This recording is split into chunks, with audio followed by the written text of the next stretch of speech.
Nabalitaan nyo na ba itong binabalik-balik ang cafe sa San Ildefonso, Bulacan na inuulan ng mga positive feedback dahil sa mga nagsasarapang pagkain na sineserve nila na mabibili mo sa murang halaga, kaya naman grabe silang tangkilikin simula pa noong pandemic. Bukod pa sa masarap at mura yung mga sineserve nila, nagustuhan sila ng tao dahil na rin sa dami ng pagpipilian dun sa menu nila. At ilan nga sa mga pwede nyong orderin pag nagpunta kayo dito ay yung kanilang nachos na overload yung cheese, beef shawarma at shawarma rice, meron din silang cheeseburger at iba't ibang klase ng drinks na pagpipilian. At kung isa ka sa mga mahilig sa Anli, meron silang unlimited na for only $2.99. Want to sawa mo ng matitikman yung kanilang 16 flavors ng chicken wings, pork lechon, pork sisig, fried chicken, pasta, at iba't ibang side dishes. Ito nga pala ang Rapjas Cafe na matatagpuan sa NCS Building, Quijano Street, Barangay San Juan, San Ildefonso, Bulacan. Malapit lang sila sa Galvez Medical Clinic at available din sila sa Wish, kaya madali lang silang hanapin. Sa mga pupunta nga pala dito,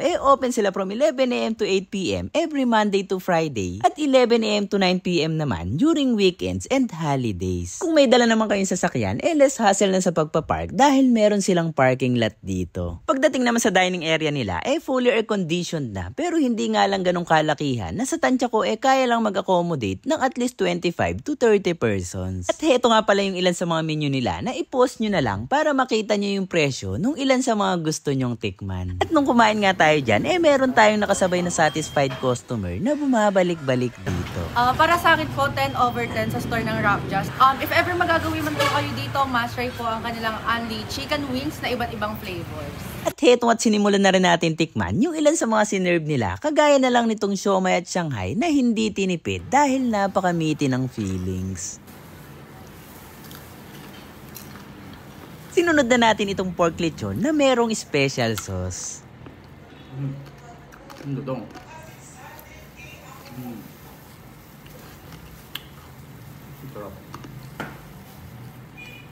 Sunod na rin natin tinikman itong palabok at spaghetti nila. Pagkagat mo, meron siyang crispy effect. Tapos yung sauce, no? Malapit yung lasa niya dun sa palabok ng Jollibee. Andyan din yung pork sisig. Ang sarap ng pinakakarne nung sisig nila. Malasa, may umami flavor. Tsaka maganda rito sa sisig nila, marami yung laman, no? Tapos konti lang yung sibuyas, tsaka yung kung ano man yung hinalo nila dito. Mas nangingibabaw talaga yung lasa ng karne. Tinikman din natin yung beef shawarma. At isa-isa na rin natin tinikman yung ilan sa mga bestsellers nila pagdating sa chicken wings. Try natin yung plain chicken nila. Dalas dito ako nagbe-base kung masarap pa yung chicken wings.